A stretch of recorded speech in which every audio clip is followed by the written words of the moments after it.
Hallo zusammen, ich bin's mal wieder, euer Michael, und hier gibt es ein neues Objektiv von Sigma, und zwar das 17 bis 40 mm mit der durchgehenden Blende 1.8.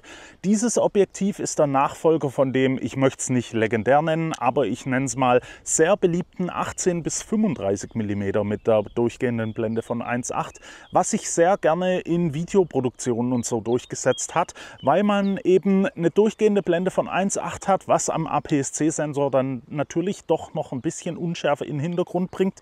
Auch dieses Objektiv ist wieder für den APS-C-Sensor. Ich habe hier eine kleine Besonderheit von dem Objektiv, denn ich habe es hier am L-Mount. Ihr könnt es vielleicht sehen, ich habe es hier an der Lumix S9 gerade dran. Und am L-Mount ist es eben so, es gibt ja keine APS-C-Kameras. Da ist das Objektiv dann also schon wirklich drauf ausgelegt, damit zu filmen. Und das habe ich hier auch probiert. Und das möchte ich euch jetzt heute einfach mal vorstellen, wie das hier so funktioniert hat. Kommen wir erstmal zu so ein bisschen den äußeren Werten. Ich will jetzt hier nicht das Produktdatenblatt von vorne bis hinten vorlesen, aber mal so ein paar Spezifikationen, die ihr vielleicht nicht direkt aus dem Produktdatenblatt rauslesen könnt, wie zum Beispiel die Länge vom Bajonett mit der Gegenlichtblende. Wenn ihr das Ganze nämlich in eine Kameratasche packen wollt, dann wollt ihr das vielleicht nicht immer alles abschrauben, wollt aber die Größe wissen, ob es in eure Kameratasche passt, und die teile ich euch jetzt mit. Ich habe mir das hier aufgeschrieben, und zwar die Länge ab Bajonett bis zum Ende der Gegenlichtblende beträgt ca. 15,7 cm. Wenn ihr die Gegenlichtblende umdreht, dann seid ihr hier bei 12,5 cm. Im Durchmesser von der Gegenlichtblende seid ihr bei 9,5 cm. Also die Werte müsst ihr euch einfach merken, denn das ist eben die Größe, die das Ganze in der Kameratasche verbraucht. Ich habe es jetzt hier gerade, wie gesagt, an der S9 dran. Ich habe das Ganze aber eher an der S1 R2 getestet, weil da habe ich einfach einen 45 Megapixel Sensor dahinter, und der ist im APS-C-Mode nicht ganz so niedrig auflösend, nenne ich es mal, auch wenn ich Fotos gemacht habe, um die Schärfe zu bewerten, denn da kommen immer noch so knapp 20 Megapixel rum. Hier habe ich es jetzt natürlich dran, damit ihr einfach mal seht, wie kompakt das Ganze eigentlich ist. Denn für einen 17 bis 40 mm Objektiv mit einer 1.8er Blende, das ist also keine 2.8er Blende oder eine 2er Blende, sondern eben 1.8, da ist es meiner Meinung nach schon wirklich sehr kompakt geworden. Und vor allem beim Gewicht, wir liegen hier bei 535 Gramm, da hat sich richtig was getan. Denn die alte Version mit 18 bis 35 mm, also einem eingeschränkteren Brennweitenbereich, die lag bei 810 Gramm. Hier hat sich also wirklich was getan, und die Größe verändert sich auch nicht, denn das Objektiv ist innenzoomend. Das heißt, es fährt hier nichts aus, bringt euch natürlich auch wieder Vorteile. Durch den Staub- und Spritzwasserschutz könnt ihr das Ganze auch mal in einem leichten Regenschauer oder so verwenden. Da müsst ihr euch also normalerweise keine Gedanken machen. Das ist also hier ziemlich gut gelöst. Ansonsten, ich möchte kurz auf die Bedienelemente eingehen, bevor wir dann zur Bildqualität kommen. Ihr habt einen Zoomring, ihr braucht da keine 90 Grad, um den zu drehen, und meiner Meinung nach lässt sich der sehr gut drehen. Also ihr habt hier wirklich ein schönes Gefühl vom Drehen, das lässt sich sehr gleichmäßig drehen, was natürlich gerade beim Videodreh, wenn ihr was aufnehmen wollt und vielleicht hin- oder wegzoomen wollt, schon von Vorteil ist. Dasselbe gilt auch für den Fokusring, der ist hier ganz vorne. Auch der lässt sich hier sehr weich und angenehm gleichmäßig drehen. Ihr habt hier natürlich auch Focus by Wire, so wie es bei allen möglichen neuen Objektiven ist. Aber wie gesagt, das lässt sich auch hier sehr gut verwenden. Ihr habt einen Umschalter zwischen automatischem und manuellen Fokus. Ihr habt hier Funktionsknöpfe, 2 Stück, die ihr euch beleben könnt, und an der Version für den E-Mount, den X-Mount und den L-Mount habt ihr hier einen Blendenring. Ich habe, wie gesagt, die L-Mount-Version. Hier ist der Blendenring. Der ist lockbar, das heißt, ihr könnt den dann nicht verschieben. Wenn ihr den entlockt habt, so gesehen, dann habt ihr hier die Blendenverstellung, und die könnt ihr auch noch klicken und deklickbar machen. Das heißt, es ist dann einfach, ihr hört es vielleicht, ihr habt da so Klicks, wo ihr eben die Blendenwerte verstellen könnt. Ich habe das Ganze aber eigentlich immer auf Auto genutzt, beziehungsweise auf A, wo ihr die Blende eben an der Kamera verstellt. Ich habe das eigentlich immer an der Kamera verstellt, einfach weil es auch mit den Daumenrädern beziehungsweise mit dem Zeigefingerrad dann meiner Meinung nach doch deutlich schneller geht. Wenn ihr das Ganze aber in einen Rig bauen wollt, dann könnt ihr hier natürlich den Blendenring verwenden.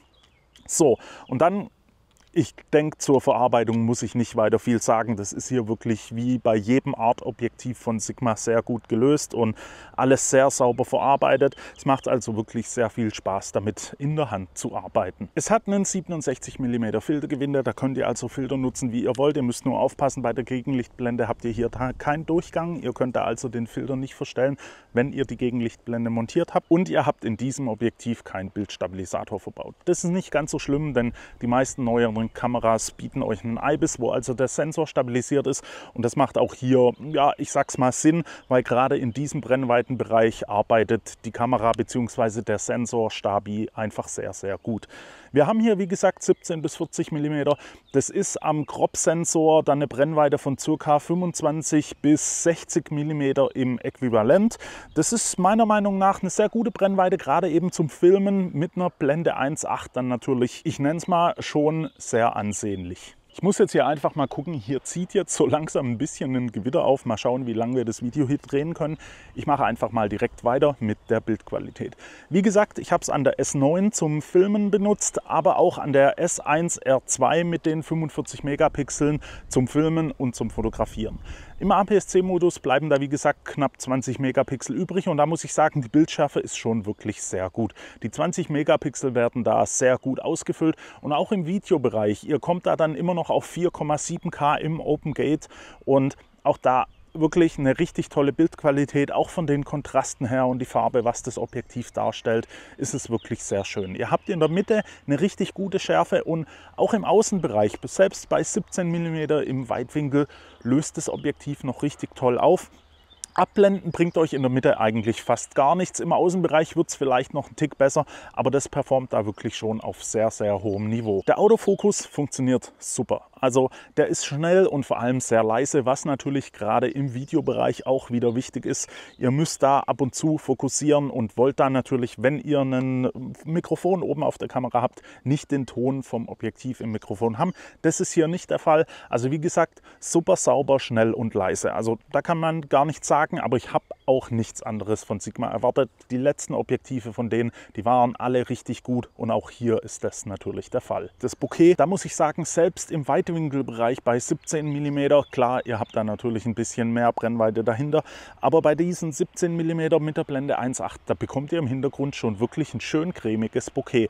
Ihr müsst dann natürlich ein bisschen näher ans Motiv hin, denn 17 mm ist halt schon echt ein Weitwinkel, aber auch bei 40 mm, ihr bekommt da ein richtig tolles Bokeh, das gefällt mir richtig schön. Das ist sehr cremig und gerade fürs Video natürlich auch, ja, von Vorteil, sag ich mal, wenn ihr euer Motiv einfach hervorheben wollt und den Hintergrund so ein bisschen untergehen lassen wollt, da funktioniert es hiermit sehr, sehr gut. Das Bokeh, wie gesagt, einfach toll. Wir haben 11 Blendenlamellen.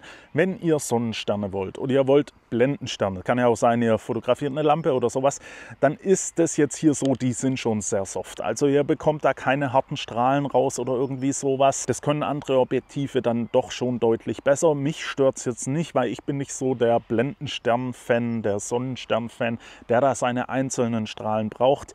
Die habt ihr hier nicht. Ihr könnt es vielleicht hier auf dem Bild sehen. Da ist das Ganze einfach alles ein bisschen weicher. Und dann noch ein weiterer Punkt vom Bokeh, und zwar die Bokehbällchen. Und die könnten wirklich ein Tick schöner sein. Ihr habt da Zwiebelringe in den Bokehbällchen. Hier am Beispiel jetzt. Das dürft ihr nicht so arg ernst nehmen. Das ist wirklich ein sehr, sehr strenges Beispiel, nenne ich es mal, weil eben komplett in die Sonne fotografiert wurde durch einen Baum. Ihr habt da sehr hohe Kontrastkanten, und das seht ihr hier auch in den Bokehbällchen. Ihr habt da wirklich diese Zwiebelringe oder auch so einen Seifenblaseneffekt an der Seite. Man kann chromatische Aberrationen erkennen, sowas. Ich will sagen, das ist Worst Case. In normalen Aufnahmen, wo ich gefilmt habe, auch bei Sonnenuntergängen oder sowas, wo dann noch ein bisschen was durch Bäume durchgescheint hat oder so, da war das Bokeh immer 1A. Ihr dürft die Bokehbällchen wirklich nicht zu ernst nehmen in dem Beispiel.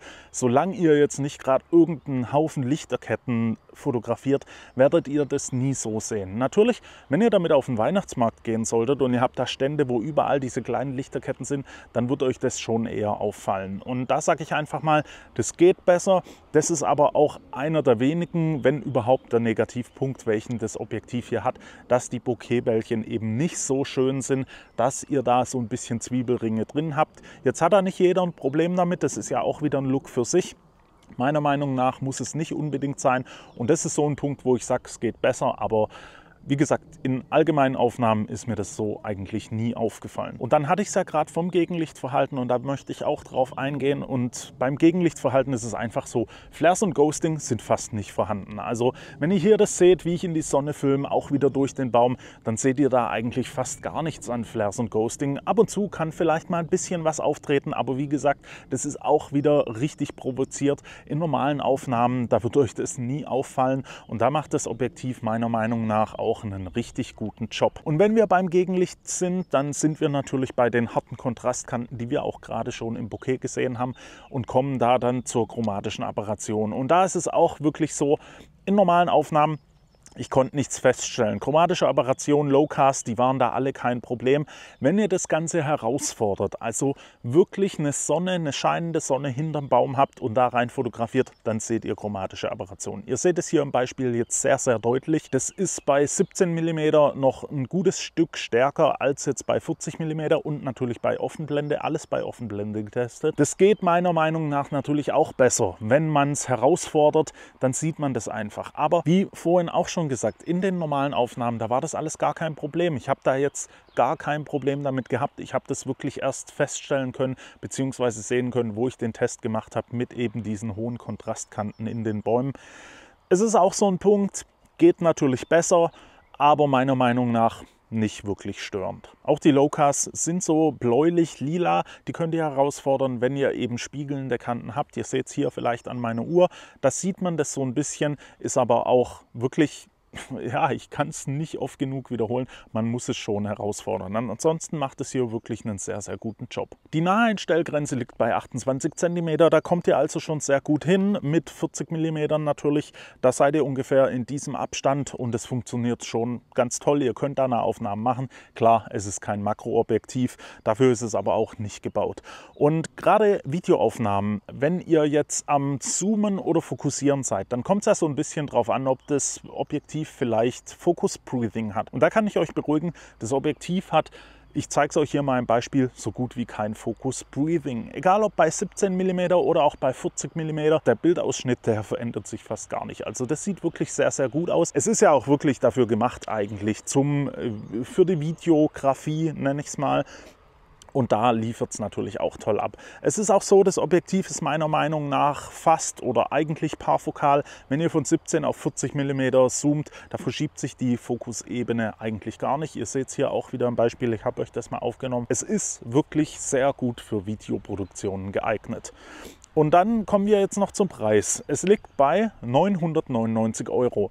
Und das ist meiner Meinung nach für ein Zoom-Objektiv von 17 bis 40 mm mit einer durchgehenden Blende von 1,8 ein guter Preis. Also ich könnte damit leben, wenn ihr jetzt eine APS-C-Kamera habt und da ein Standardobjektiv sucht, dann habt ihr hiermit fast einen, ja, ich sag's mal, Gegenpart zu einem 24 bis 70 mm 2.8 an einer Vollformatkamera, nur eben im APS-C mit einem bisschen einen eingeschränkteren Bereich von der Brennweite. Aber auch dafür lässt sich es meiner Meinung nach sehr gut verwenden. Gerade wenn ihr natürlich bei Fuji seid oder bei Sony oder eben auch bei Canon an den APS-C-Sensoren, da ist es meiner Meinung nach schon eine sehr gute Alternative zu den ganzen anderen Standard-Zooms, die ihr da bekommt. Das Ganze ist ab 10.07. erhältlich für XL und E-Mount. Der RF-Mount wird, glaube ich, im August dann erhältlich sein, beziehungsweise eben der Verkaufsstart. Und ja, das war es dann eigentlich auch so schon von mir. Wie gesagt, das Objektiv meiner Meinung nach gerade zum Filmen an der S5 Mark II, die in 4K 60 einen Crop hat, da spielt es überhaupt gar keine Rolle, dass es ein APS-C-Objektiv ist. Und auch an den Vollformatsensoren könnt ihr ja im APS-C-Modus filmen. Habt da immer noch eine sehr gute Bildqualität. Also das macht da meiner Meinung nach schon sehr viel Spaß. Und ihr seht es ja hier an der S9 ist das wirklich auch sehr kompakt.